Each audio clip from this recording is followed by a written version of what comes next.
बुलंदशहर में खुर्जा नगर के Ambedkar city centre में भारतीय किसान यूनियन के वरिष्ठ राष्ट्रीय उपाध्यक्ष चौधरी मांगीराम त्यागी ने भगवान बुद्ध के जन्मदिवस पर बच्चों में मिठाई बांटी और अपना वक्तव्य पेश किया। भैया गाँव नहीं बुला लो, आजा मांगना भैया से तुम्हें याद भी कर रहे हैं।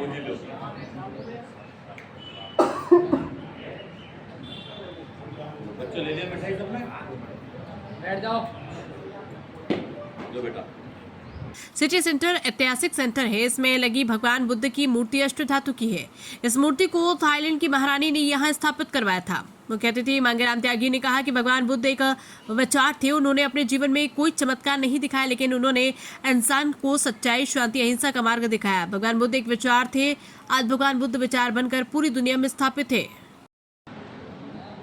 भगवान बुद्ध के जन्मदिन पर जो मेरे छोटे भाई, बड़े भाई और मेरे बुजुर्ग आज यहाँ पावन धाम में पधारे हैं, भगवान बुद्ध को प्रणाम के बाद मैं आप सबको प्रणाम करता हूँ और आप सबका स्वागत करता हूँ।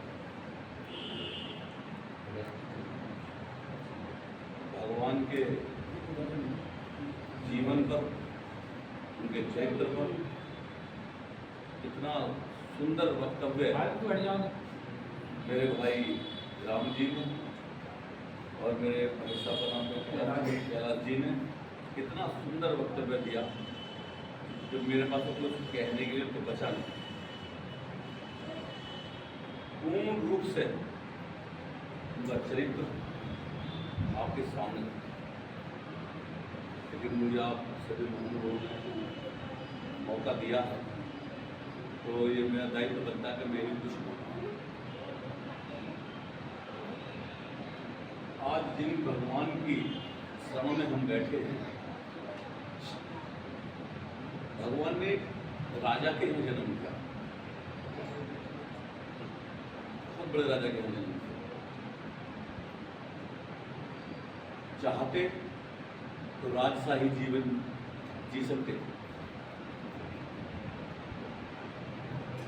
लेकिन आप ये देखिएगा कि ऐसे आमन मंदिर भगवान के पूरे देश में, पूरी दुनिया में है, पूरी दुनिया में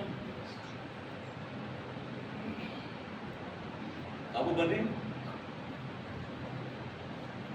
तब बने जब एक राजा के पुत्र ने गरीब, कमजोर, दुखी, दबे कुचले लोगों के बारे में राजमहल के अंदर बैठ कर सोचा।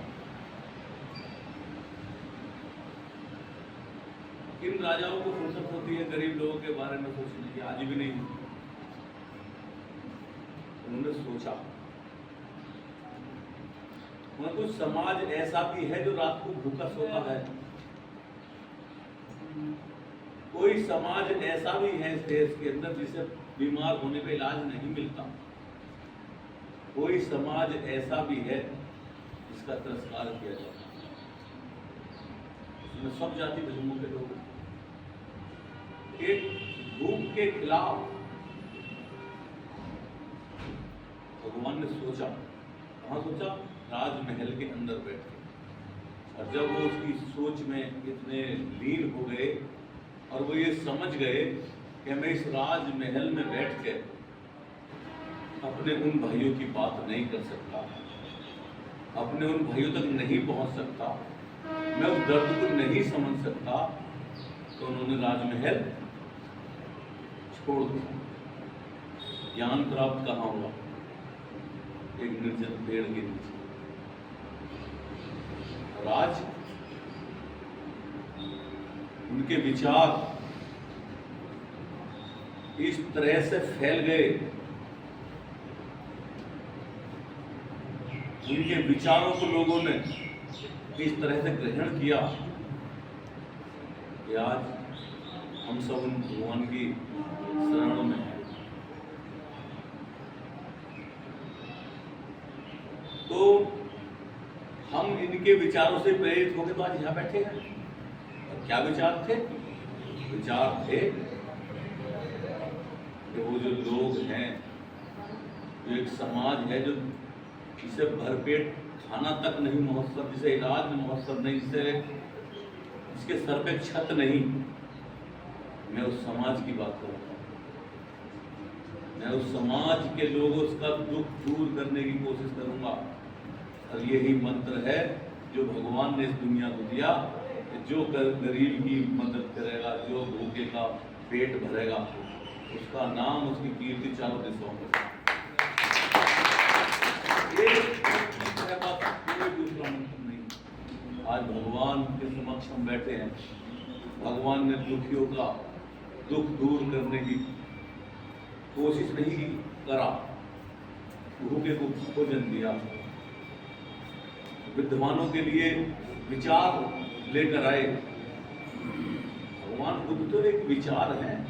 इसे भी मेरे बड़े भाई साहब ने कहा, बुद्ध साहब ने, कि उन्होंने कोई चमत्कार नहीं किया। चमत्कार तो एक पाखंड है। चमत्कार तो एक पाखंड है। भगवान ने जमीन पे काम किया, भूखे पे काम किया, कमजोर पे काम किया, मजदूर पे काम किया, और पूरी दुनिया में भगवान कहलाए। आज हमने सिर झुका रहे हैं, उनके मंदिर में बैठे हैं। किन विचारों के साथ? कोई और तो विचार नहीं था भगवान का, यही तो विचार था। तो मेरे भाइयों, हमें ये शिक्षा भी मिलती है कि जो व्यक्ति, मेरे भाई ने, राम ने कितनी बात मेरे लिए कही, अभी वो आधी बात भी मेरे, एक चौथाई बात भी मेरे अंदर नहीं है, लेकिन मेरे भाई ने मेरी बातों को 4 गुना करके कहा। किस लिए? कि मैं कभी सोचता हूँ कि कोई अगर कमजोर व्यक्ति हो तो मैं सोचता हूँ इसकी मैं मदद कर दूँ, जैसे भी। तो मेरा काम कितना था, क्या कितना था, और मेरे भाई ने साथ कितना बड़ा करके बताया आपको। तो जो काम हम गरीब मजलूम के लिए छोटा सा भी करेंगे, समाज उसको बहुत बड़ा करके बताए। तो मेरा आपसे निवेदन है, मेरे बच्चे बैठे, मेरे भाई ने बात कही कि हमें अपने बच्चों को भी लेकर आना चाहिए। तो मैं अपने बच्चे को लेकर आया, और इसके बारे में मैं आपको बताऊं। सन 2020 में जब कोरोना पूरी अपनी